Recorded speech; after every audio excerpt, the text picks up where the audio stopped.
we go. Unfreaking believable. Unbelievable. I gotta be honest with you. That game drove me nuts. I cannot believe the Buccaneers lost that game. Wow. I don't even know what to say. Tough one. Man, that was an absolute blazer from the Cooch, wasn't it? What a crazy game. The Bulls are bowl bound for the third season in a row. An incredible performance. And listen, we know the competition. They did what they had to do. No more silver linings. No more moral victories. It was put up or shut up time. And boy, did they rise to the occasion.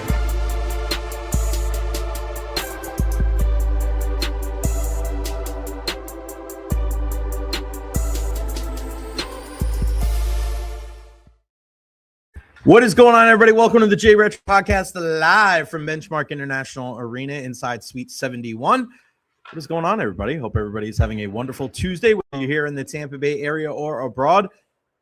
A very optional skate for the San Jose Sharks as they get ready for tonight's game against the Tampa Bay Lightning. They were in action last night down there in South Florida in Sunrise against the Florida Panthers. They won there at Amerant Bank Arena, and an empty net goal from former Lightning great Barclay Goodrow sealed the deal. There was a goalie fight last night as well between Alex Nedeljkovic and Sergei Bobrovsky. Go check out that video. Not right now. Don't leave me all alone. Great song by Blink-182 there. Make sure you follow me on all social media platforms: Facebook, YouTube, Twitter, Twitch, TikTok, Instagram. I am everywhere. Like and subscribe on YouTube as well. We are guest free today, baby. Tomorrow, we'll get back at it. We got Double E joining us as well. We'll have Rich Hollenberg and Julie Stewart-Binks joining us at some point this week. And, of course, Eddie Encina and Dr. Carlos Rodriguez on Thursday. We have plenty to talk about today. It is a Victory Tuesday for the Indiana Hoosiers, and I just was texting back and forth with Trisha Whitaker. We'll get to that here momentarily. Guys, I want to thank our partners, Honest Hammer Custom Builders, LLC, for all of your residential commercial needs. You're looking for kitchen or bathroom renovations, give them a shout. Again, 813-244-0956. Tell them that you heard it right here on the Recher podcast and get you a discount. And, of course, Evra Health. Our Evra Health injury report every Thursday with Dr. Carlos Rodriguez. Those are the type of people that work at Evra Health. So kind, compassionate, so knowledgeable. Those are the kind of people that you want to trust with your health. Evra Health. Go to evrahealth.org for more information. What are we going to talk about on the show today? We've got plenty to get into, and we will start with that national championship game as the Indiana Hoosiers defeated the Miami Hurricanes in the college football national championship. It's still wild to me that's where we're at in the history of sports, where Indiana, a basketball school, is on top of the mountain in college football. We'll discuss that here momentarily. Also, Jon Cooper spoke today I'm here at Benchmark International Arena before the matchup tonight against the Sharks. And Coop got into some good news when it comes to Ryan McDonough and Victor Hedman and Emil Lilleberg. And also what it's like to know that the outdoor game is right around the corner. I think we're 13 days away. 12 days away. Yeah, 12 days away. We're 12 days away from the outdoor game. The ice trucks are in town.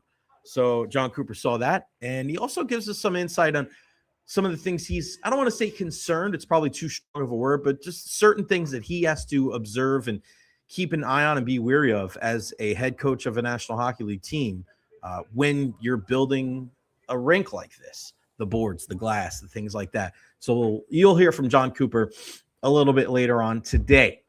Robert Saleh, the new head coach with the Tennessee Titans. Does Mike McDaniel go with him? I know that's a topic of conversation around circles in the National Football League. And also what the latest is for the Buccaneers offensive coordinator search. It seems like that's what everybody wants to talk about today, or at least when it comes to the Buccaneers over the last week. What's the deal with the offensive coordinator? We are still waiting on that. Also, tonight at 5, 6 o'clock, we're going to find out the Baseball Hall of Fame class of 2026. We already know that Jeff Kent is going to be a part of that class. Who else could join him? A pair of center fielders that I watched very closely that I think might get the call tonight as well. And then we'll finish with probably the most important message of the day. It is Hockey Talks night here at Benchmark International Arena, and a guy that has really been on the forefront of mental health and being able to talk about things that are going on in your life is Nick Paul. So we heard from him after morning skate tonight. It's a very special night here at the arena, and we'll get into that. We'll finish the show on a high note, on making sure that making sure that everybody knows that there always is somebody out there to talk to. You never know what people are going through. So we'll get into that a little bit later on in the program. I always want to hear from you guys. Questions, comments, concerns, leave them there at the bottom of the screen. If you want to join in on the conversation using the video platform, you could join on your laptop, join on your cell phone, StreamYard.com/MZ8HHX2K96. So there you go. If you want to join in on the conversation.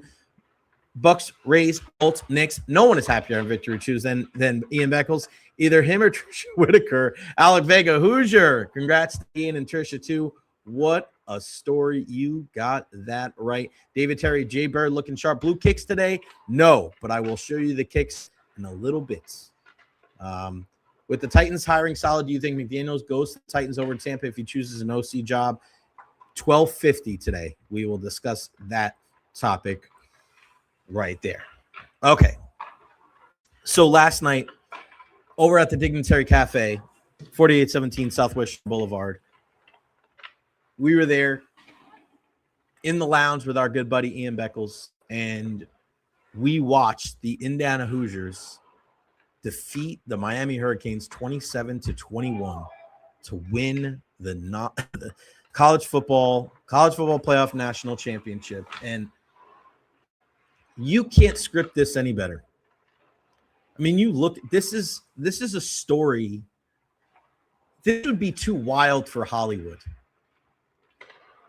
This is a script that's too unbelievable.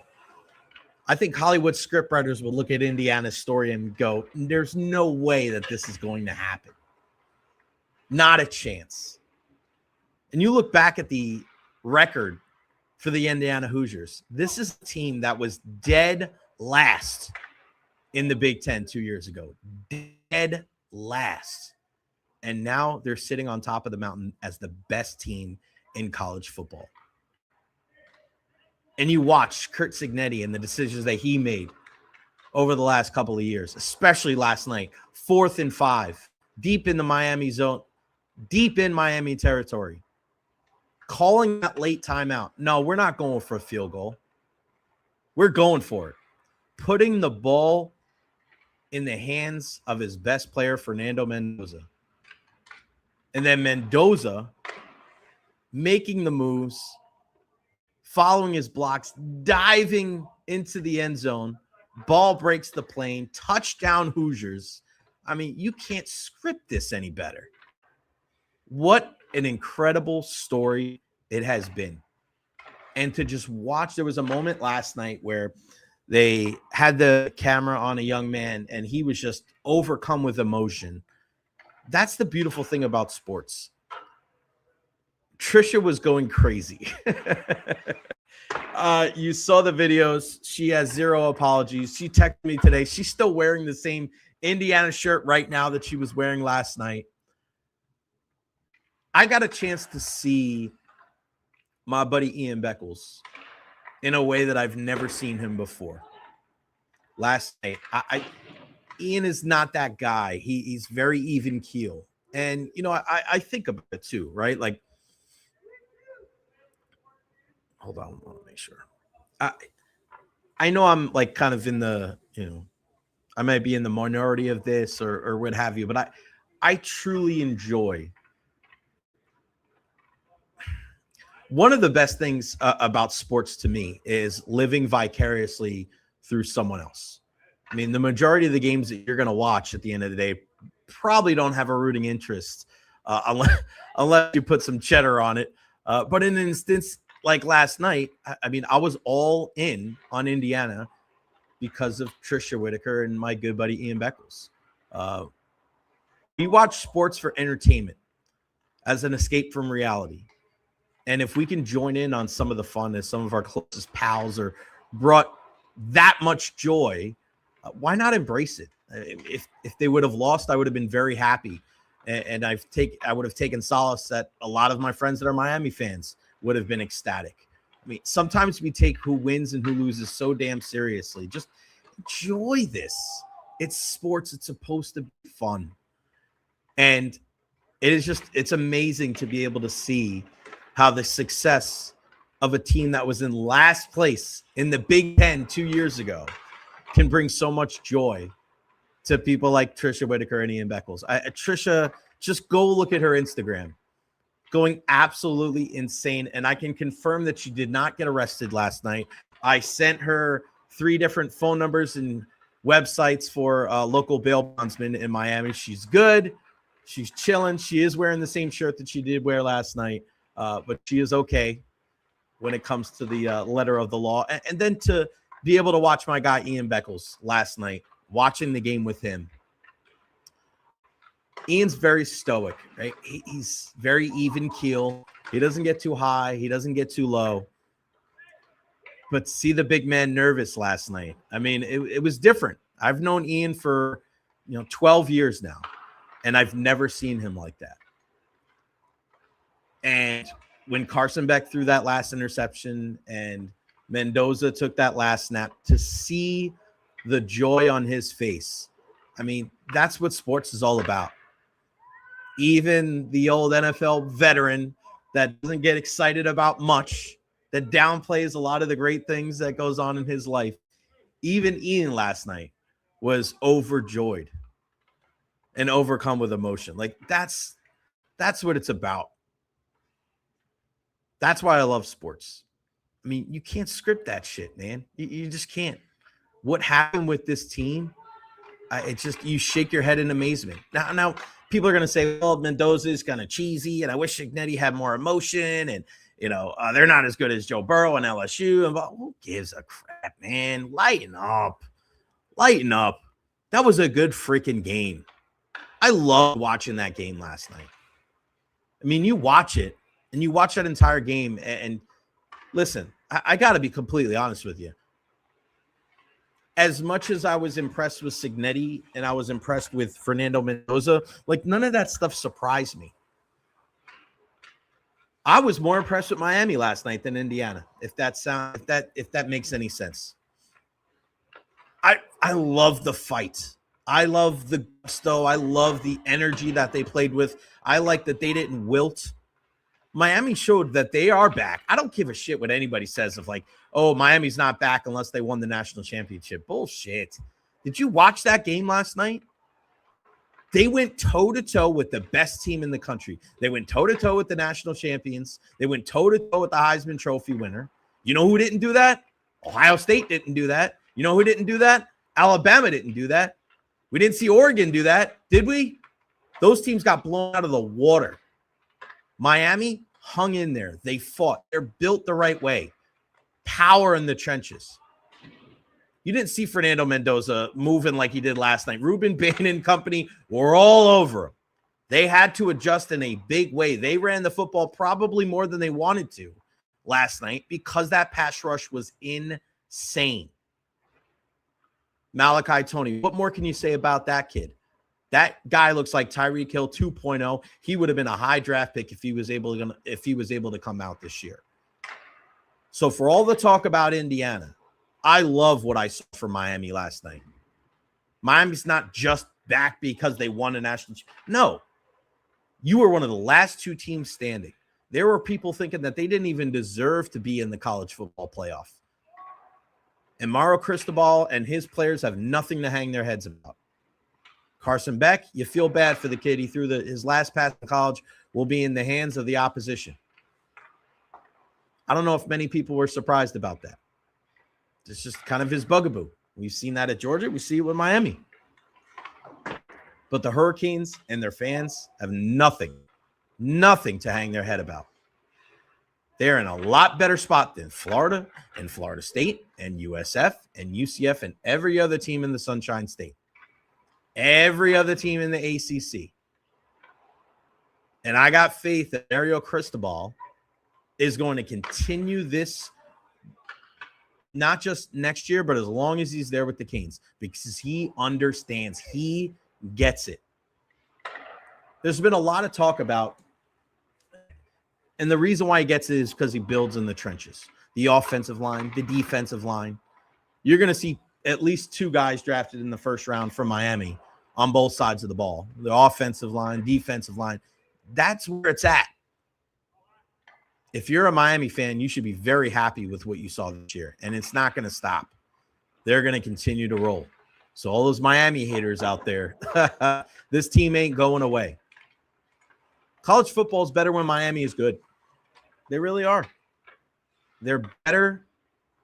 It's better when they're good. And for all the talk of, Carson Beck and throwing that, I don't want to hear that. I don't want to hear that shit. I thought the kid played his ass off. I thought he was tough. I thought he made a lot of good throws when they needed to. I mean, listen, you don't get to the college football playoff national championship game by accident. That kid earned his way to that spot. And for all the talk about teams losing games, and, we talk about a lot in the NFL playoffs. So this team lost or versus this team won. Indiana won last night. Miami didn't lose. Indiana won. They went toe-to-toe. They had the ball at the end, and that's what happens. Kid doesn't come back to the ball. Like, it takes 2 to tango. There's so much talk about people blowing it like it's just them. Like the other team doesn't have anything to do with it. The other team's got to come down with the ball. The other team's got to put pressure. The other team's got to pick up fumbles. It's just the way it goes. It's so strange where everybody wants to harp on choking, and this team screwed up. And bro, mistakes are part of the game. Like, it's just so weird. Have you ever played before? Have you ever played a sport? Have you made every shot? If you play basketball, have you completed every pass? Michael Jordan didn't make every shot. Tom Brady didn't complete every pass. Wayne Gretzky didn't score on every shot that he took. So to act like mistakes aren't part of the game, like that shit happens. And people harp on that. It's so weird. You want these guys and girls to be so perfect. It's not realistic. I'm here to celebrate both the teams because I think they earned it and they deserve it. That was a fantastic game last night. And, there's talks about coaches and what kind of impact that they have on games. And you look at what Curt Cignetti has done with this program. And you look at the decision to go for it on 4th and 5 there. Like, coaching matters. Coaching matters. Can it be overblown? Yeah. I think anything can get overblown in sports. But, man, having the right guy pulling the strings and calling the shots, I mean, that's huge. Look at what Mike McDaniel's been able to do up in Seattle. Look at what Mike Vrabel's been able to do in New England. I mean, you're putting these players in a position to succeed. You hear me say that a lot, but you're also getting other coaches, and you're coaching them up. It's a never-ending battle. All freaking day, you are trying to get better. I mentioned that with Julian Breezeball. I spent 365 days trying to get my team better. And that's something, and I see what you're saying, Benny, about Todd Bowles, and that's something that we need to see here in the Tampa Bay area from Todd Bowles. Not we've done all we can. Because if you say that and you're not the last team standing, maybe they should be looking in a different direction. I hope that Todd learns from that, and I hope he gets better from it. Because if not, then we're going to be in a very similar position next year. Because you know what? Curt Cignetti, you're never going to hear him say that. Coaching matters. And it's not just because of the X's and O's. It's because of the motivation. It's because of the people that you bring on board. To have a guy like Fernando Mendoza, to breathe life into that kid and to make sure that he's in a position where he feels like whatever decision that he makes, he's going to be supported. I mean, look at the draw play last night. That's going to go down as one of the biggest plays in the history of college football. The decision to go for it, execution by Mendoza, what that means to seal the deal for the Indiana Hoosiers. Again, it's so wild to me. Indiana. Wow. Indiana. We barely spoke. I don't know if we – I tell you what, man, before Tom Allen and Michael Penix Jr. went to Indiana, I don't know if Ian ever spoke about the Indiana Hoosiers on air at WDAE. I don't think he ever did. And now they went from, they're just undeniable. And that's why if you're a college football fan or you're an NFL fan, does this promote unrealistic expectations? Yes, it does. It certainly does. Because you look at what Mike Vrabel's been able to do in year one with the New England Patriots and Drake May and those guys, and you look at what a guy like Curt Cignetti has done, and there's going to be a lot of people out there wondering, why can't that be us? If you get the right guy in here, why can't that be us? The Titans are thinking that way with Robert Saleh. You know damn well the New York Football Giants are looking at John Harbaugh going, why not us? Why can't that be us? That's the beautiful thing about sports, man. You just never know. You may think you have a clue, and you just listen to pundits all across the world that have played, that have covered these sports. You may think you know what's going to happen. You don't really know. That is why they play the game. To see Indiana last night face that adversity from Miami. Miami did not go away till the bitter end. That's what you want to see. If you're a casual, you didn't care who won. All you wanted to see was a good football game. I was watching the game with a bunch of guys that were pulling for Indiana, primarily because of Ian. But our guy Dizzy was cheering for Miami. Our guy Bert was cheering for Miami. It was back and forth. The block punt by Kamara. You need your best players to come up with big plays in games like that. So for all the talk about coaches, and deservedly so, when you get into these big games, you need your guys to show up. You need them to make big plays. And if they make a mistake, that's part of the game. But it may cost you. Just as we articulated yesterday with Josh Allen. Josh Allen making those mistakes cost his team, cost the season, cost his coach's job. It's going to happen. We hear a lot of these things of coaches and players, and especially in football, where the head coach and the quarterback and they have all this responsibility and all this weight that's heaped upon them. That comes with the gig. Sorry. It's not personal. I don't really feel any type of sympathy or empathy for players that are upset after a game, because I can keep it in perspective. I guess maybe, it's hard to be empathetic. I guess sympathetic. You feel bad for the guy, right? But it's hard for me to really get too broken up over it, because you're getting paid hundreds of millions of dollars to do this. You have generational wealth, right? Yeah, it sucks, but at the end of the day, you're okay. You'll be fine. Jim Kelly lost 4 Super Bowls. He had a pretty good life. People supported him. He's had his health battles, and everybody's been behind him. You see him smiling and being an advocate for cancer research. And Dan Marino didn't win a Super Bowl. He's done really well, and his post-career opportunities, and everybody loves Dan Marino. Look at Charles Barkley, right? They're okay. They're going to be okay. They're multimillionaires. They'll be fine. They'll be fine. You're not going to find me crying for those guys. But when you get guys like that get paid that much money, driven to emotions like that, you can tell how important it is. You could tell how much it means to him and them, rather. What a game last night, man. What a game. And I implore you to find ways to enjoy sports more than hating them. I don't quite understand. I was in a text thread yesterday, and people are like, I hate this. I don't like this. And I'm like, don't fucking watch it. That's what I don't get. Don't watch it. I've never, it's maybe a little bit different for me because I have to watch sports in order to be able to talk about them. But man, I just don't understand why people would ever watch sports if they hate them so much. like you bitch and moan and complain about, well, I don't like this and I don't like that. Don't freaking watch it. I don't like horror movies. I don't like science fiction. I'm not turning, you know what I mean? I'm not sitting here watching slasher films and National Geographic. I'm not. To each their own. Maybe once in a while I'll enjoy it. That's not my thing. But I'll be damned if I put my energy into things that I don't enjoy. Life is so damn short. My God. I don't get that. Life is about perspective, your point of view, where you put your energy.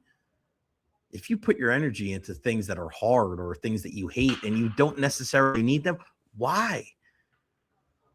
It's your prerogative. You're a freaking human being. Do whatever the hell you want. Do things that make you happy. I've been talking a lot about my career and my decisions these last couple of weeks. And people ask me like what I do and things like that. And it all comes back to, I wanted to make sure that when I chose a profession for myself, knowing how much you have to work in this life, that I wanted to do something I enjoy. I worked overnight at FedEx. I was a busboy at Fridays. I was a server at Ruby Tuesdays. I worked at a movie theater. I did all these different things. But I said, shit, man, as I watched my dad working 3 jobs, keeping a roof over our head and food on the table for 4 kids and my mom. I see my dad getting up early, selling uniforms to the mailman. I see him working as a custodian in our high school. I see my dad refereeing and umpiring. I see my mom being a lunch lady at the local elementary school and the junior high and the high school. What the hell do I have to complain about? But I'm going to make sure that if I'm going to do something with my career and my life, I'm doing something I enjoy. And that's why I got into sports, whether it was coaching or being sports media, because I enjoy it. If I hated this, I wouldn't do it. So I hope that everybody else out there realizes, like, you don't have to do this. You don't have to watch these sports if you don't like them. Shit, if you don't like this show, you don't have to watch it. I hope you guys stay. But just let's keep things in perspective, right? It's sports. It's supposed to be fun. Seek out friends and family members that were happy about certain things and rejoice in the good times. There's so many things that are bad in this, no control over. Sports is one of those options. Go be a fan. Go take solace. I'm just mentioned Indiana and taking so much joy in their victory. And I don't think it's disingenuous. I'm not an Indiana fan, but I'm supporting them, and I want to see them do well because people that I consider near and dear friends are ecstatic with their success. I loved being there with Ian last night. I love texting Trisha Whitaker and hearing how happy they are. One of my best friends on this planet, my buddy Bubba, is a huge Green Bay Packers fan. And he's even one of the owners. He's got the certificate down in his man cave in his basement up there in New York. We go there every single year on Christmas Eve. It's been, 13, 14 years running. And I want to see the Packers do well because of my guy, Bubba. I've known him since we were kids. He still lives up there in New York with his beautiful wife, Stephanie. And yeah, I've always been like that. I want to see him do well. Now, do I want to see the Packers do well against whether it's my childhood favorite team, the Giants or the Bucks? No. But when there's no affiliation, yeah, Packers, Bears, pulling for the Packers. I want to see my dad's teams do well, right?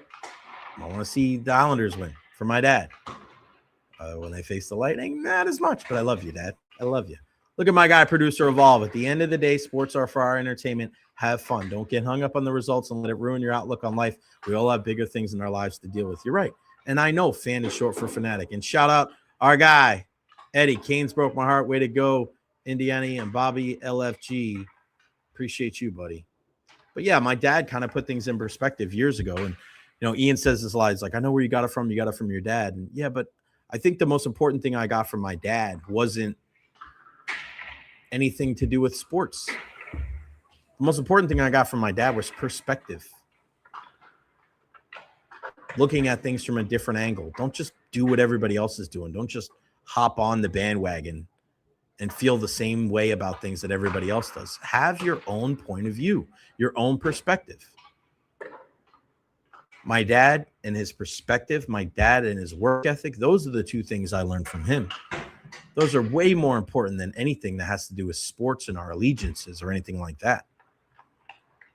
All right, we're here at Benchmark International Arena, Lightning and Sharks tonight. God dang, there's still 3 members of the Sharks out there. There was only like 5 of them. Again, they played last night in Sunrise against the Florida Panthers, but we did get a chance to speak to head coach Jon Cooper today. Always great to catch up with Coop. Some good news when it comes to Ryan McDonough and Victor Hedman and Emil Lilleberg. And also the ice trucks are here. They're getting ready to build the stadium. We are 12 days away, man. Unfreaking believable from the outdoor game. Let's hear what Jon Cooper had to say after morning skate today. Bum, bum, bum, bum, bum, bum, bum. Bring him in. And there you go. Here is head coach Jon Cooper from earlier today after morning skate. Oh, no, is this what we're doing? Actually, all the guys are, I think, Lilleberg, Mac, and Hetty have all been touching the ice. So that's a definitely good sign. Just after the road trip, what's sort of your focus right now coming home? Well, these ones are always tough. But to me, it's just another new city. I think it's going to be 15 in a row for us, different cities. But this one we're pumped because fans will actually be cheering for us. But it's, I mean, I can't say enough about what the effort the guys have been giving, and the tough one about this is, we just played San Jose, and I think they're like 7-3 in their last 10. They just rolled in and obviously beat a really good Florida team. So we just got to keep those young legs down, and they've got some special players over there. So it's always tough when you've come back from the road in that first game back. But guys are dialed in, so I'd expect a good effort tonight. Jon, you guys have been pretty good at busting some of these hockey cliches, right? Last game of a road trip, played really well. First game back from a long road trip, you played well. Like, what's the kind of challenge in kind of making sure those cliches don't enter the game? I don't know. We have a pretty good group. They're pretty dialed in. The vets have, especially with some of our leadership group, not even traveling with the team as of late. So a lot of guys have just taken ownership of this team, and in the absence of the Hedmans and the McDonoughs, it's what you need to do to win. And a lot of guys bought into the roles. And let's be honest, when you go on kind of these point streaks like we're on, you need to have some bounces. The goalies have to play well, and kind of everything's fallen into place and for us. But I do believe the guys have earned it. They've earned the right to be on this point streak and get on them. And if you're going to make the playoffs, have a chance to make the playoffs, you need to go on a few of these. And that's been a total team effort. Jon, I was going to say, is there just a player that is stepping up maybe on these road trips where you said the leadership group, some of these guys are being held back? It would be hard for me to point to one guy because then I'd be leaving 15 other ones off, so it's tough to do that. Jon, with this being a mental health awareness night, what's maybe something as a coach that you've noticed has sort of been an important theme for you for talking to guys about mental health? Well, I think the one thing I've noticed is more people talk about it every year.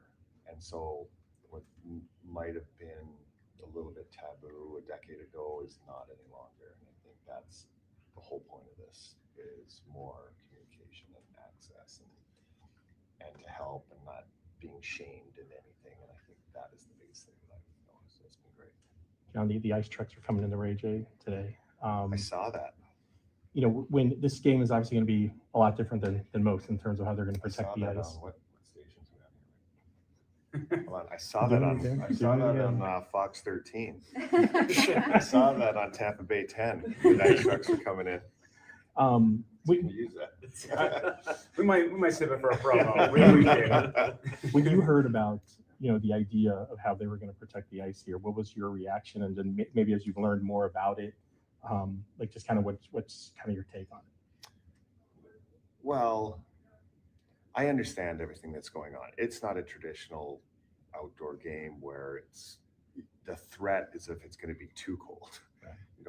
There's obviously it's the opposite threat. They're doing everything in their power to make this game go on. There's going to be 70,000 plus people that are making their way to Tampa to go watch this game. So I get all that. You just hope it doesn't take away from the, like atmosphere and the participation of the players and their families and things like that, because you want that to be a special experience.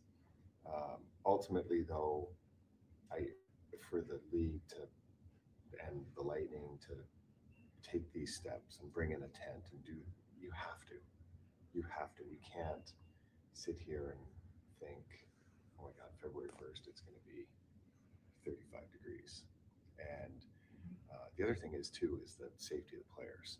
So the ice quality has to be, in a good spot, and it's just so many things have to go into this to make it right. And so I'm all for the precautions, the extra things you have to do to make it right, because, like I said, in the end, it's about the player safety.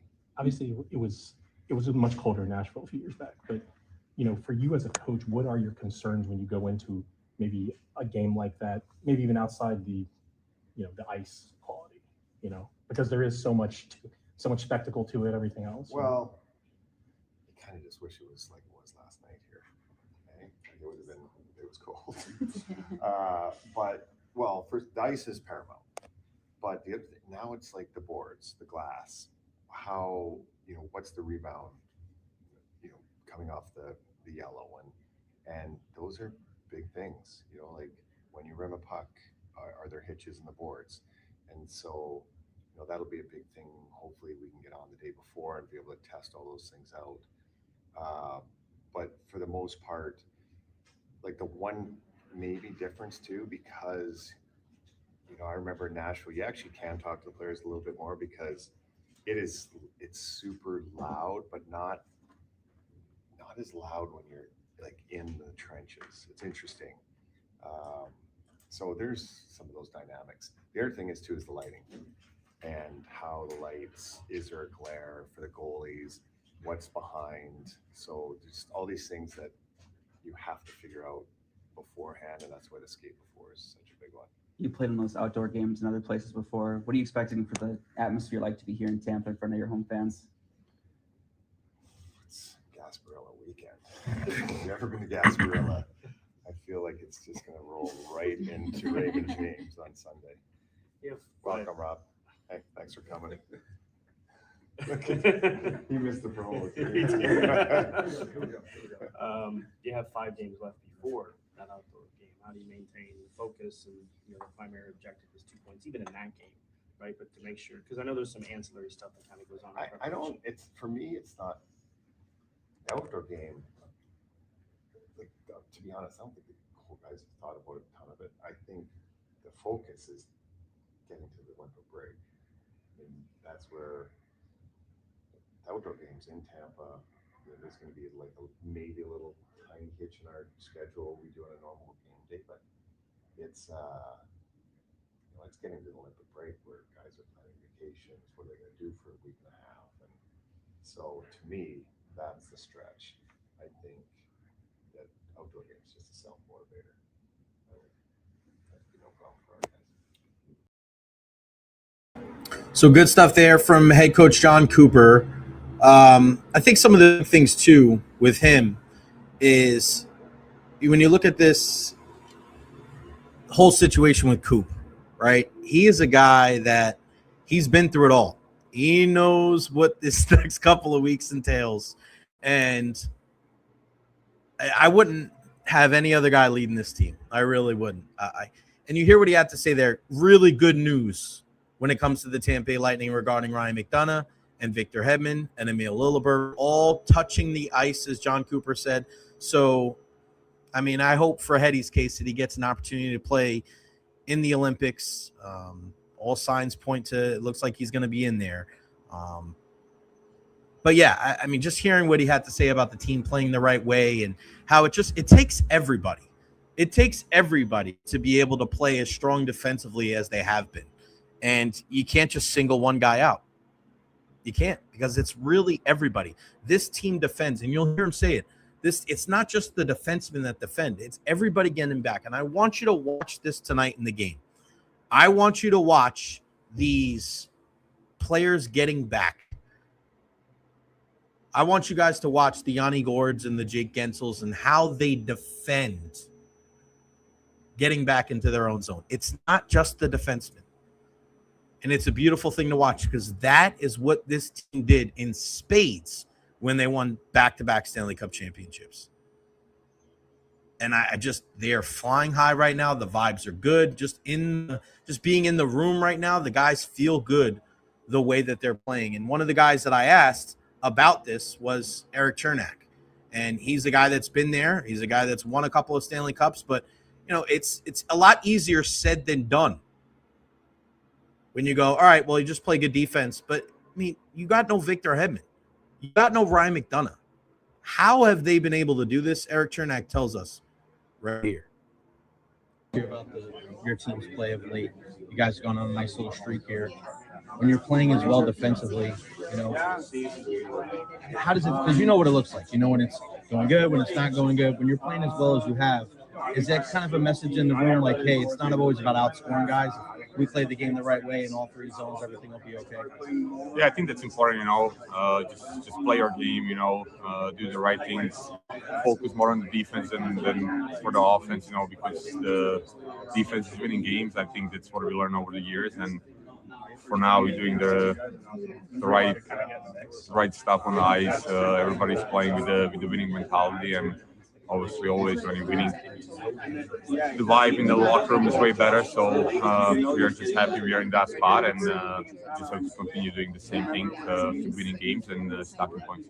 Do you take more of the ownership being one of the older guys now, knowing like Mac and Hetty have been here for so long, and with them not being here, you guys playing as well defensively, is that a message? Do you talk about, hey, we got to hold the fort down, or you just go out and do your job? Like, how have you guys been able to do it? Because I think on the outside, one of the big narratives from people outside of Tampa will say, look how well they're playing defensively without two of their guys that they won Stanley Cups with. How have you guys been able to do it? Yeah, obviously we had a lot of injuries this year. I was hurt at some point. Hetty, Mag, they missed a lot of games. Obviously now we have Pointer hurt, so it's not easy. But I think the younger guys and the guys who are healthy, they just playing their best. Younger guys filling the top spot. Playing bigger roles, and it's good to see. Like the team is evolving with everybody. That's why we have a big roster. I think the front office, Julian, and everybody did a good job. We have a lot of depth in the organization, so it's good we are in the spot where we are. It is quite incredible to see how good this team has played without those guys. And Cherney was out for a while too. And again, you look at all these different players that they've missed throughout the season. Crozier's been out. 2 or 3 guys have played every game this year. A lot of people talk about the next man up mentality, but who actually does it? Not many teams do. They don't. It's excuse after excuse after excuse, and we don't have this guy, we don't have that guy, and it's just like, enough. Go out there and do your job. And that's what the Lightning have been able to do this year, and that's why they're so fun to watch, and they keep going about their business in the right way. And Eric Chernak is a guy that doesn't get nearly enough love and praise. I look at him, and with Darren Radish moving on, I mean, you have to wonder. Right. Here's the thing that not a lot of people are talking about is, Darren Radish is probably pricing himself out of being here in the Tampa Bay area just because of the contract of what he's going to expect to get. Because, Hedman's here, McDonough's here, Moser's here, and Chernak is here. Chernak's really the one guy when you look at, would you, if you were to keep Radish, the guy you would probably move is Chernak. And I don't know if I would do that. because they play two different styles. And as well as Darren Radish has played, especially with J.J. Moser, the physicality that Eric Chernak brings, that chemistry that he has with Ryan McDonough, it's a proven, it's tried and true. It's a proven commodity in this league. It's just one of those things where Eric Chernak, if you told anybody out there that Eric Chernak was available, a two-time Stanley Cup champion, a right-handed shot, a guy that's tough as nails, I don't know if there's any team in the National Hockey League that wouldn't want him on their team. Now, when you look at Darren Radish, yes, I know what he brings offensively, something that Chernak probably doesn't do. And what he's been able to do defensively with J.J. Moser has been pretty good. But just judging on what the team prioritizes and what this team has been able to do to play really good hockey these last couple of months, it's focusing on the defensive end, focusing on keeping the puck out of the net. And if you can do that, you're going to be in good shape. And that's why I asked Cherney that exact question. Like, it's different, right? What is it like when you guys are playing this way? It's got to give you that taste of like, dude, we're here. We're doing it the right way. We got to keep at it. And another big reason, another big guy when you're talking about that is J.J. Moser, who signed his extension, and he's a guy that's going to be here for many, many years. Here's what he had to say. He wanted to talk about Manchester United. I told him we got to do the business stuff first, and then we'll talk about the fun. Here's Mo talking about the Lightning. Look, he's smiling because he wanted to talk Man U. But here's talk about why the defense has played so well, and also going up against a pretty damn good young player in Mac Celebrini tonight for the San Jose Sharks. What makes him different than other good young players? Mo, great to see you guys. Feels like you've been on the road forever. I just asked Chernak this. You know, a lot of people from the outside want to know, how have you guys been able to play so well defensively without, Hetty and Mac missing so much time? Is that something you guys talk about? Like, what's the focus? What has been kind of the secret sauce? Because, defensively, you guys have really shut it down pretty well.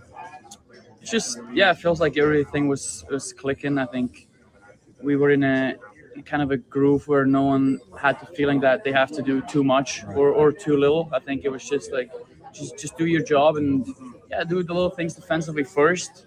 And then from there, you're always going to have your looks offensively. But I think, everyone just chipped in. Everyone just, bought in the understanding that we have to just be very solid defensively. And then over 60-minute games, you're always going to have your looks offensively. You're always going to have your chances. But as long as you can, shut it down pretty well on defense, and you're always going to have a good chance to win. I think that's what will happen here. What did you learn from playing against Celebrini that can help you tonight? Obviously, one of the best young players in the game. 100%. He's kind of more well-rounded than most young guys. They would be more just like skill or more just like one thing, and he's pretty complete. So I think it's just trying to not give him any time and space to have an impact on the game. And there you go. He wanted that to be over quickly so we could get to talking about Manchester United. Such a big United fan. We're talking about them moving on from Ruben Amorim and beating Man City. And listen, Julie Stewart-Binks, as well as Brian Breesman, the head of the PR for the Lightning, are big Arsenal fans. Arsenal plays Man U on Sunday. I'm going to have to bring them some T-shirts if Man U wins. I don't know. It's going to be tough. It's going to be tough, but it should be fun. Always love talking smack. I wanted to get to this. Michael Leduc, Chernak's toughness is proven, but also his injury proneness is also proven. The best ability is availability. I'm with you, and that is one of the topics of conversation when it comes to Eric Chernak, unfortunately. But when he's in there, it's tough to – he brings something that this team doesn't have. There's nobody else on this team that is like that. Big right-handed hulking defenseman that has been there before, and we saw it. I think, and I wonder if things would be different, just with everything, if Michael Bunting didn't take that cheap hit on Eric Chernak in that first-round matchup a couple of years ago against the Maple Leafs. It would have been tough because I remember Ian Cole being out there and just this isn't going to work, but Chernak wasn't in that series because Bunting, remember that dirty hit in front of the net? High hit, Chernak was out for the rest. So things like that, it's tough to hold that against him, right? He blocks a ton of shots. It kind of comes with the territory, but as long as he's out there at the end of the year, as long as he's out there in the playoffs, and I think that works out. That could be, another one of those things we were talking about trades, like people are wary of, right, about some of the injury concerns. But I knew David Terry was going to chime in. You'll never walk alone, the Liverpool guy. We're talking a little soccer action, no doubt about it. Benny wants to know, is Aston Villa any good? That was Ozzy's club. Yes, they are pretty good. Unai Emery does a really good job with them. Emiliano Martinez in net. I mean, you look at Ollie Watkins up front. They got Morgan Rogers, who's been one of the best players in the Premier League this year. So, yeah, Aston Villa has got a pretty darn good club.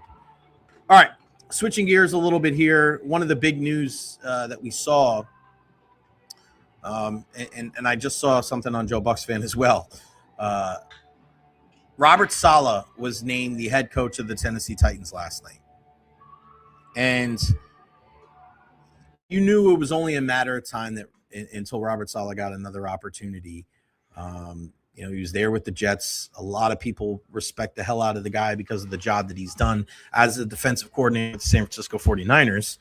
But it was only a matter of time before he left Kyle Shanahan and ran his own team again. A little surprised that it's Tennessee. He's got Cam Ward. Will Cam Ward be a guy? It's tough. There were some good things. I didn't necessarily love what I saw from Cam Ward last year. Didn't see as many flashes as you would like to see. I know flashes sometimes can be bad. But he gets an opportunity to kind of do things his way. And what he didn't have with the Jets as far as a franchise quarterback in his prime, or at least entering or before his prime, he gets an opportunity to do that with Tennessee. I get that. Now, another thing that I guess maybe even some Bucs fans would worry about is the relationship with Robert Saleh and Mike McDaniel. Now, these guys go back to when Mike McDaniel was there in San Francisco, and there were a lot of beliefs that Mike McDaniel would go with Robert Saleh wherever he ended up going. But would Mike McDaniel go to a place like Tennessee with Cam Ward? I don't know. I don't think that makes much sense, because if Cam Ward just makes another step in his progression, it's not like they have a ton of weapons over there. I mean, you're talking about one of the worst teams in football. So, if anything, and I've been saying this a lot as far as the decision for Mike McDaniel goes, I don't know if it's a win-win situation if he goes to Tennessee like it is with the Buccaneers. I think the floor is so high for him with the Bucs that no matter what happens, he'll get the job that he wants in 2027. Whether that's the head coach of the Tampa Bay Buccaneers and Bowles moves on, or he gets another job. I mean, listen, there was 10 openings in this coaching cycle, him obviously being one of those. Every year there's at least 4, 6, 8. I mean, I know this year's probably higher than other years, but if you're Mike McDaniel and you're looking around the league and you don't like what you see this year, you don't get the option that you like. Being an offensive coordinator for a year is not the worst thing. He's a young guy. He's going to get another opportunity. No doubt about it. As these teams are looking for these young offensive coordinators to be able to build these high-powered offenses and entertain their fans, like Mike McDaniel is going to be a guy that people are going to want. But if he goes to a place like Tennessee, I think that could really, it could help, right? If they turn it around, they make the playoffs, he does wonders with Cam Ward, fine. But there's also a possibility that they don't have a great offensive line, they don't run the football particularly well, and they don't, have a ton of weapons around a guy like Cam Ward. Like, I could see the floor being a lot lower than it would be with the Buccaneers. Like, if Mike McDaniel comes here, how bad could they possibly be with Baker and Bucky and that offensive line, all 5 guys coming back? And even if Mike doesn't come back, Chris Godwin, Emeka Buka, Jalen McMillan, right? Like, he's got to be looking at the arsenal that the Buccaneers have on offense going, God, man, what if I get my hands on that? He crushes it. They do well. They make it to the NFC Championship game or farther. Todd stays on, and he gets whatever job he well pleases. Or his offense does pretty good. They move on from Todd, and he's on that short list of being the guys that are going to take over. And you're going to want to build continuity because as you go forward, Baker Mayfield, where's the decision on number 6? We've spoken about this a lot. And one of the few people, and I just saw Ira Kaufman say something about this from Joe Buck's fan, and you don't hear as many people talk about it because they're drinking the Baker Mayfield Kool-Aid. And listen, he's been fantastic, and I love that he's here, and I love his attitude. I love what he does when plays break down. I love the energy, the hustle, the toughness. I love how he's a great representative of our community. But again, just calling a spade and talking about the business side of it, as the year goes on, he tends to play worse when he's 100%. And that would concern me as a decision maker for the Tampa Bay Buccaneers. So whatever happens to Mike McDaniel and a guy like Baker Mayfield, like if their careers are going to parallel if they come here. And whatever happens with one guy, it'll affect the other, no doubt about it. Nathan Elliott, I wanted to address this because you are anti-Mike McDaniel. I hope McDaniel goes with Saleh. If he gets hired, then Buccaneer fans and media will stop the gushing over him. Oh, it's gushing. I think people like what he brings to the table, my brother. And I hope you're well. We love you, Nathan Elliott. And I don't expect everybody to agree with every sentiment that I have and every sentiment. But, you know, I look at this, Nathan, and I think to myself, I like that they didn't give up at the end of the season when he was pretty much a lame duck coach. I think when you look at how good his offense is or has been when he put up those amount of points with the weapons that he has, I think the offensive line that he has here blows away the offensive line that he has with the Miami Dolphins. Now, does he need to adjust to what works for him and what works in the National Football League? No doubt about it.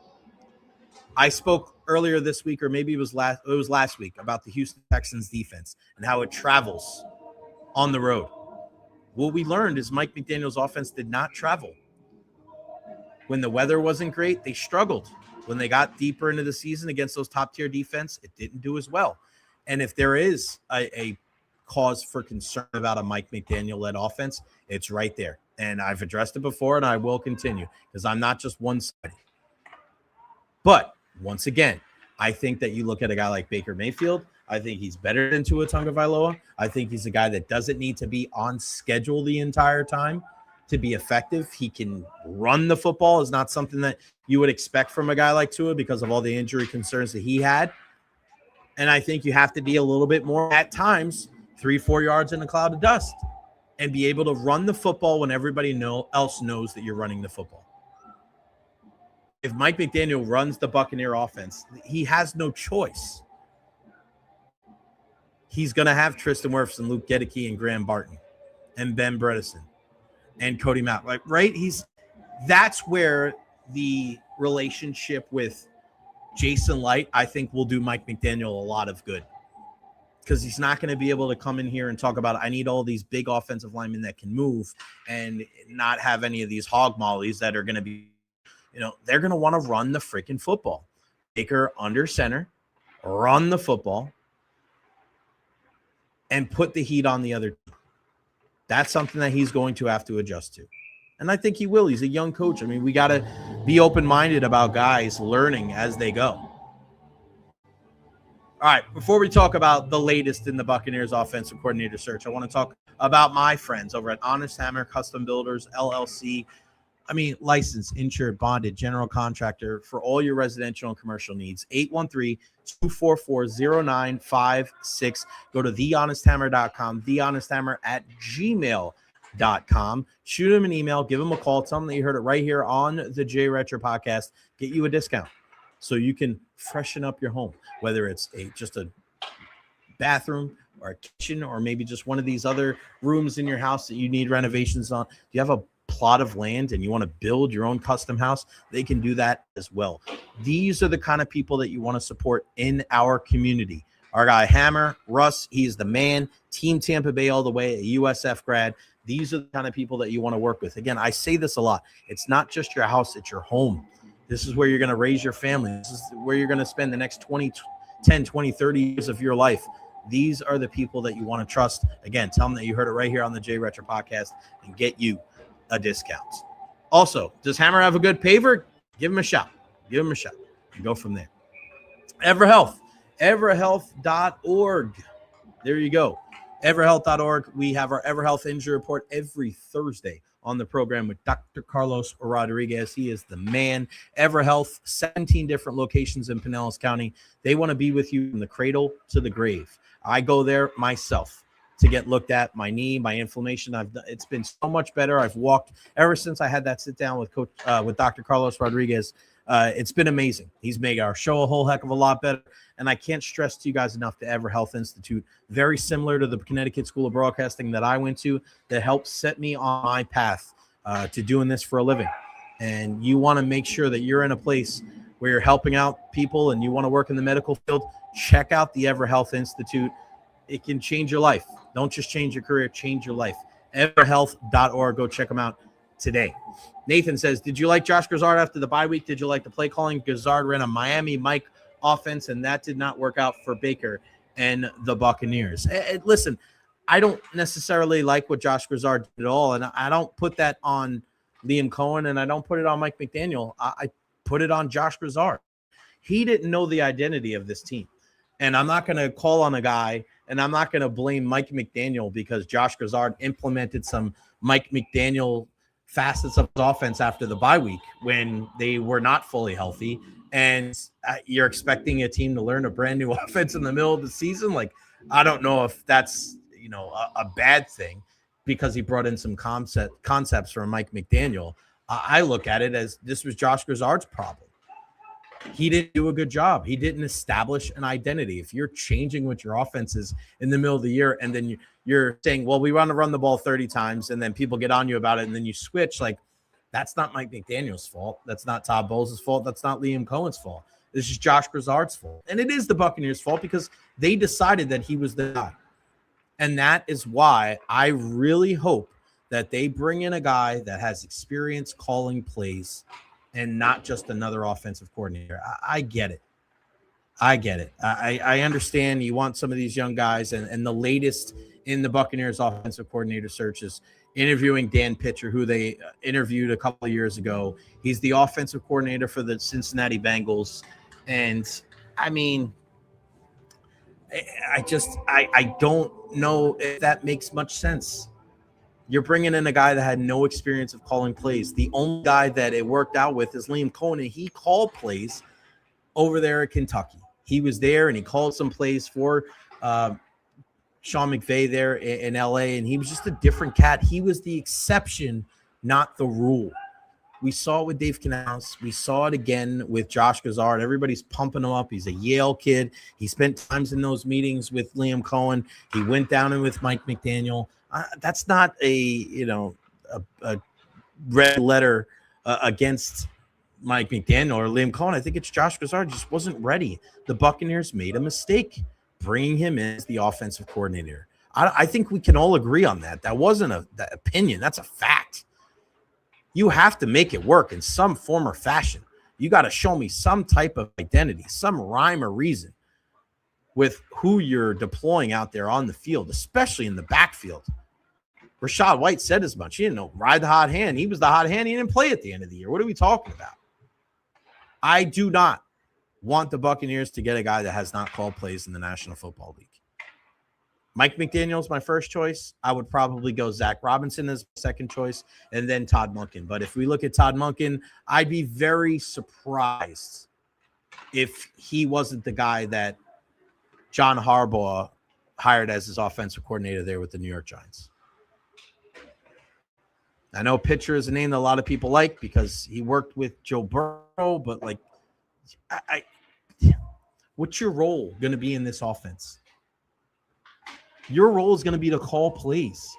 And you're telling me that he had something to do with the maturation and the greatness of Joe Burrow, the guy that was running the greatest college football offense that got drafted #1 overall, that took his team to the Super Bowl in year 2.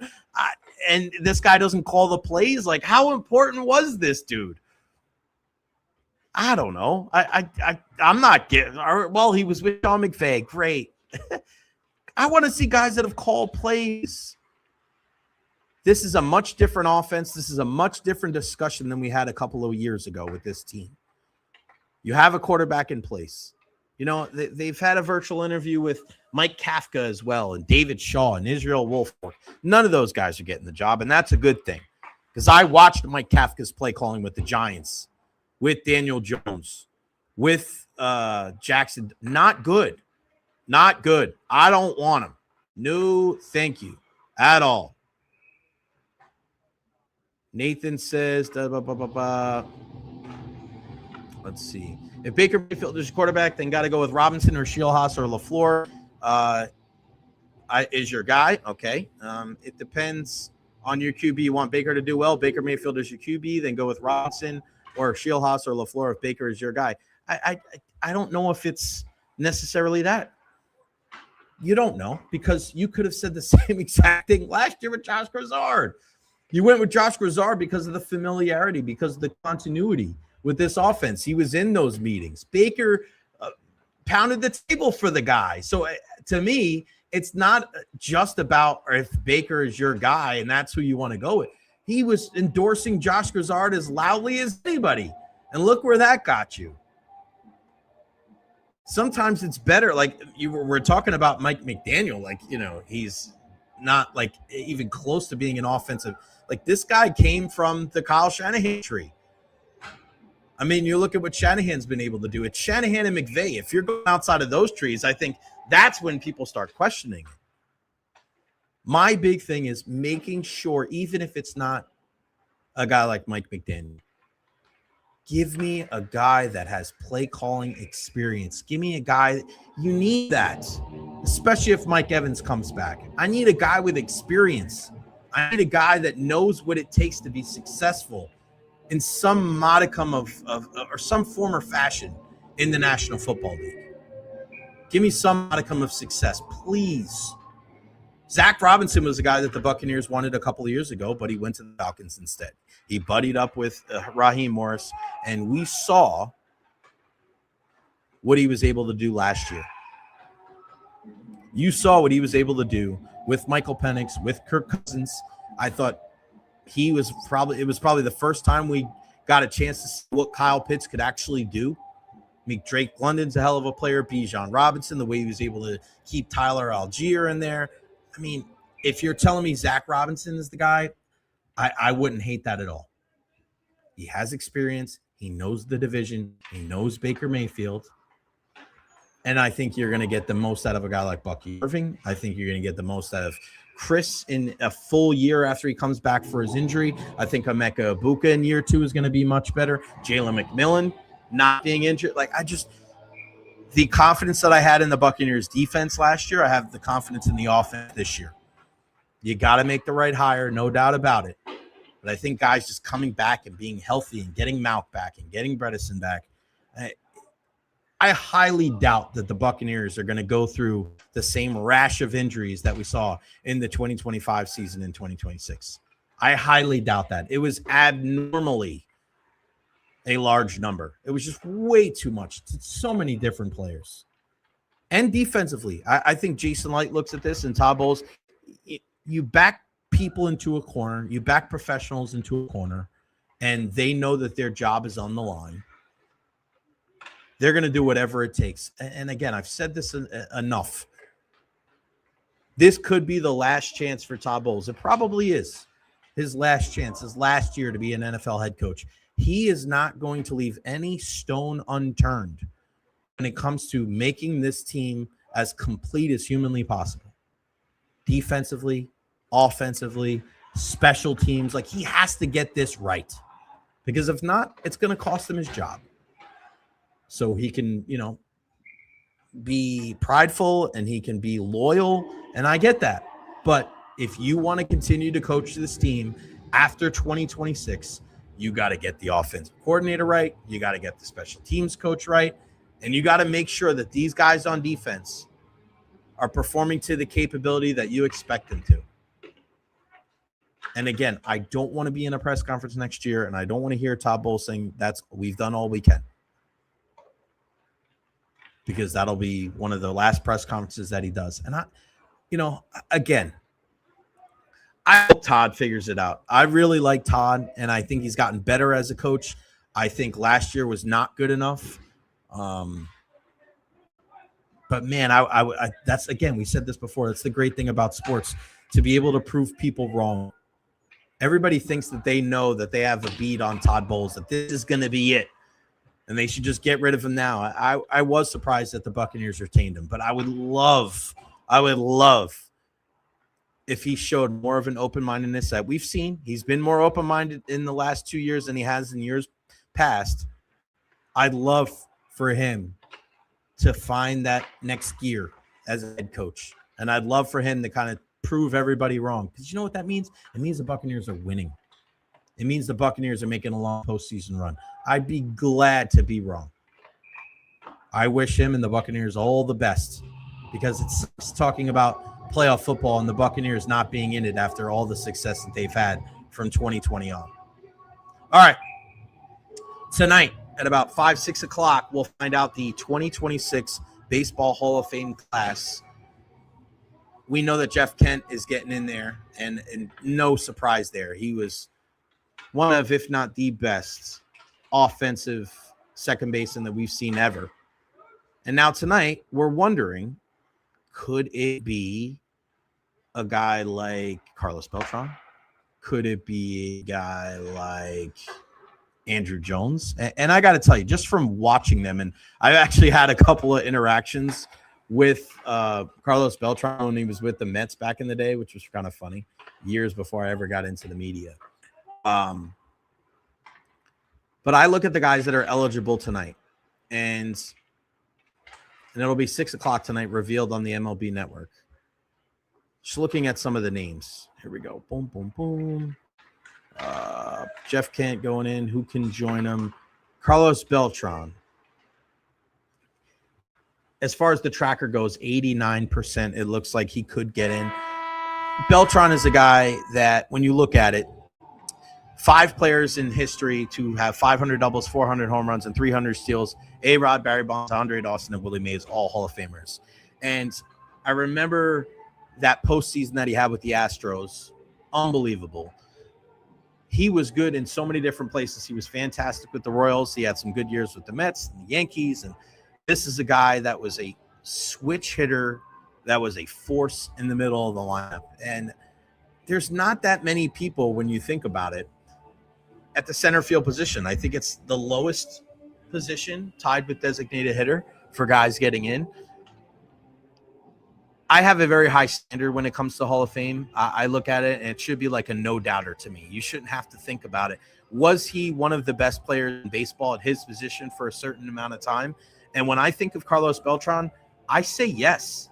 I really do. I think he's a guy where he could beat you in so many different ways. Early on in his career, when he was a really good outfielder, he moved to right field, and he had some success later on in his career as well. He was just steady as a rock, a dynamite switch hitter. And there was a time when you looked at Carlos Beltran, I thought one of the biggest mistakes the Yankees ever made was not signing Carlos Beltran. They actually signed Randy Johnson instead. And Beltran ended up going to the Mets, and ironically enough, he went to the Yankees years later. But he was a force, and I really enjoyed. He was one of the more aesthetically pleasing players. A very easy swing from both sides of the plate, and I hope that he gets it.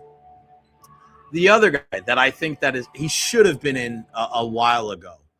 I look at it, and I think that, what was I going to say?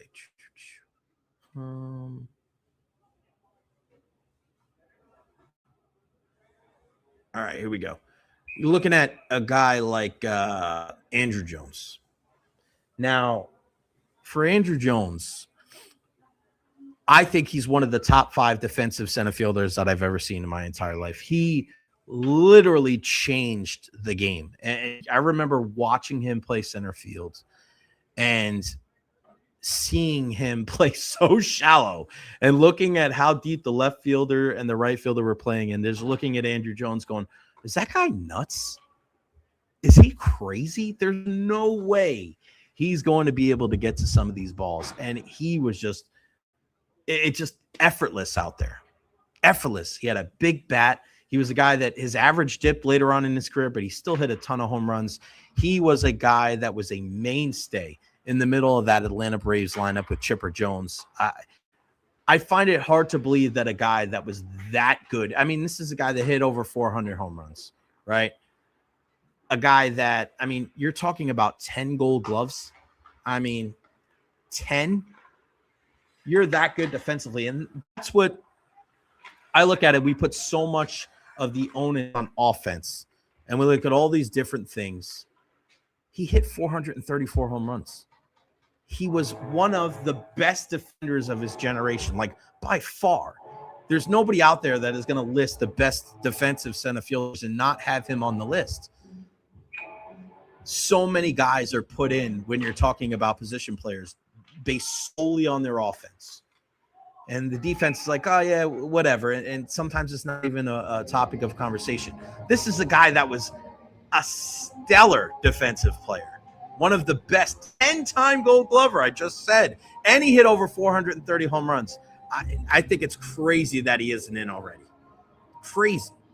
Chase Utley, could he be in there? I don't know. Felix Hernandez is another guy that I look at. And he only had 20% last year. But this was a guy that I thoroughly enjoyed watching. And he was a guy that when you watched him perform, I mean, he won the Cy Young that year with Seattle. They were just so bad. What did he win it with, like a 9-8 record or a 10-9 record? For a while, he was one of the best pitchers in baseball. Now, I know overall you look at his numbers and you see he's only won 169 games. I get that. ERA of 3.42, but he was one of the best guys in the generation. No doubt about it. Look at, let me see, look it up real quick. Felix Hernandez. He's just so damn good. Here we go.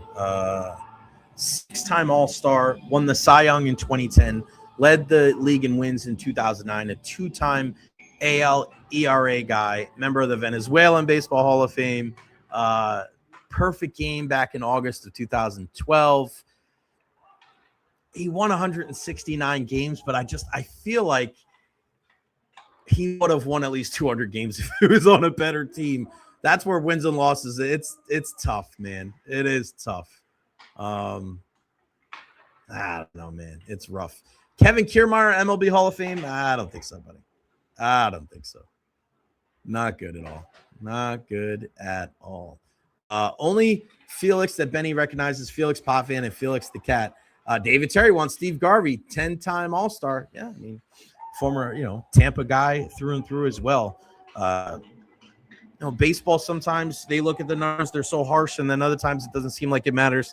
I'm still flabbergasted that Gary Sheffield isn't in, but I digress. All right, let's finish the show today talking about our Tampa Bay Lightning and how important a night like tonight is.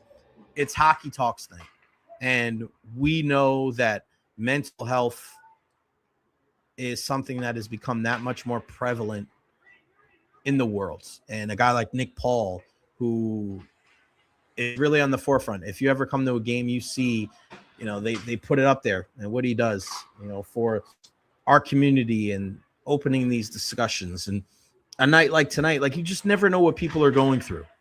And I know it's tough because we want our kids nowadays to be tougher and stronger. And, they have a lot easier than we did. And we're trying to build them up. Come on, be tough, fight through these tough times. But on the other side, you also look at it and say the things that they're dealing with, we didn't necessarily have to deal with, right? Some of the pressures of, our peers and social media and things like that. And it's a different world. And I think we need to be understanding and open and honest and transparent with a lot of these discussions. You just never know what people are going through. So we got a chance to sit down with Nick Paul, and here's what he had to say on a night like tonight, which I know it means so much to him and means a lot to a lot of people, not just around the game of hockey, but also, around our community here in the Tampa Bay area.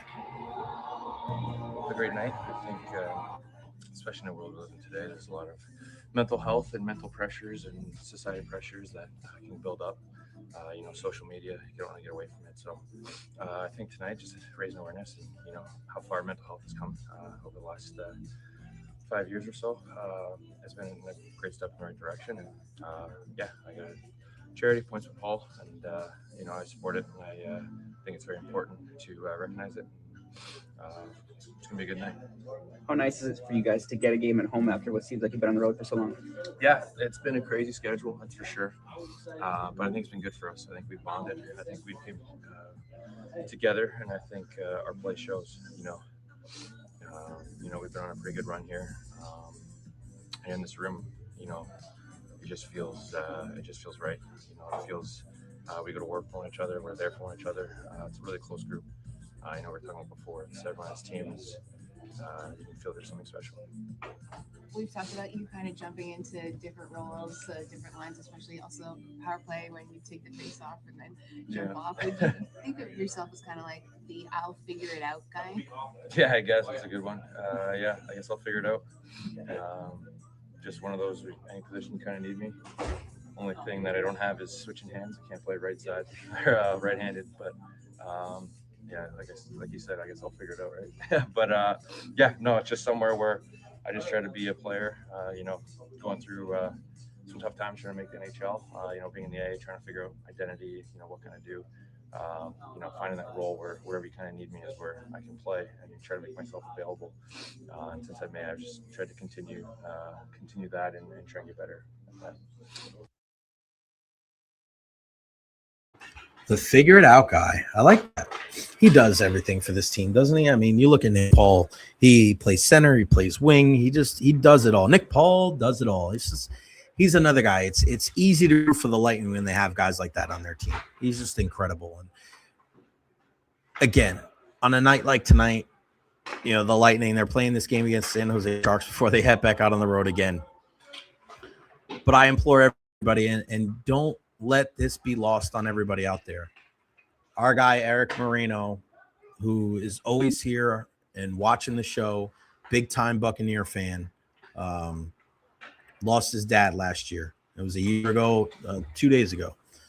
And all you guys out there that support the show, everybody out here that comments, Benny and Dave Terry and Nathan Elliott and everybody, Janet Best, the whole crew, everybody that supports this show, you guys have all helped a guy like Eric Moreno get through these tough times. And you can see, man, he hasn't smiled a ton over the last 365 days, but it seems like he smiles when he comes on here and he hears you guys say nice things to him, and we talk some Buccaneers and we show some love to his dad. And I tell him all the time, I said, man, live your life to honor your dad. He's no longer with us, but he's always with us. You just never know what people are going through, man. I have my tough days too. I try to, slap on a happy face, and I try to be as positive and optimistic as humanly possible. But there are things that, creep up into my mental as well. It sucks not being around with my family. It sucks not seeing them and seeing my nieces and nephews grow. It's, it is troubling at times to know that I'm 40 years old and I don't have any kids and I'm not married. And that's something that I wanted to do when I was very young. I often think about, am I doing the right thing in my career? Am I doing the right thing in my life? Am I making a big enough impact? Right. Those are the kind of things that, that sometimes can weigh me down. And I talk to people about it, and I try to stay positive and optimistic. And I try to be very transparent with all of you guys out there. I don't lie. I tell you everything that's going on in my life. And, I not necessarily been able to do that. I did, I guess, with my, with radio. I had an opportunity to do that. And that's the good thing about talk radio. But, when it's my podcast, I talk about whatever the hell I want.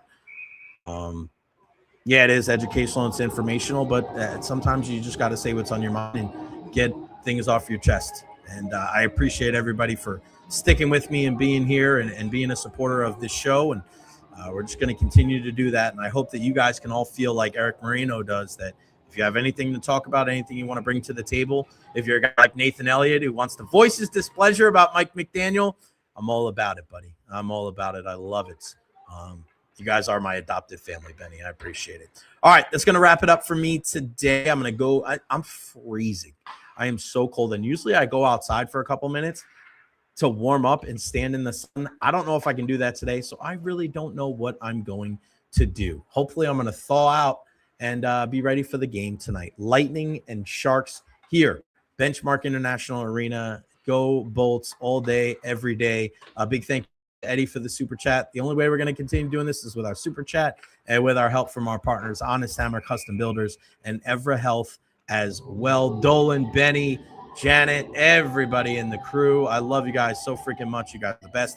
Follow me on all social media platforms, Facebook, YouTube, Twitter, Twitch, TikTok, Instagram. Like and subscribe on YouTube as well. Go out, go follow Trisha Whitaker and Ian Beckles. We'll send them some love because the Indiana Hoosiers are your national champions. Hopefully tomorrow we're talking about a Tampa Bay Lightning win, maybe the Buccaneers getting an OC, and of course we'll talk some Bolts with our guy, our good pal, Eric Erlinson from lightninginsider.com. Everybody's over at Ray J right now because the ice is going in, so go follow everybody. Go check everything out. Really, really cool stuff. Deandra and Ed and Eric and Ben Pierce, they're all over there. Really, really good stuff. I love you all. Be well. Happy Tuesday. Go Bolts. We'll see you tomorrow at noon right here on the Jay Recher Podcast. I'm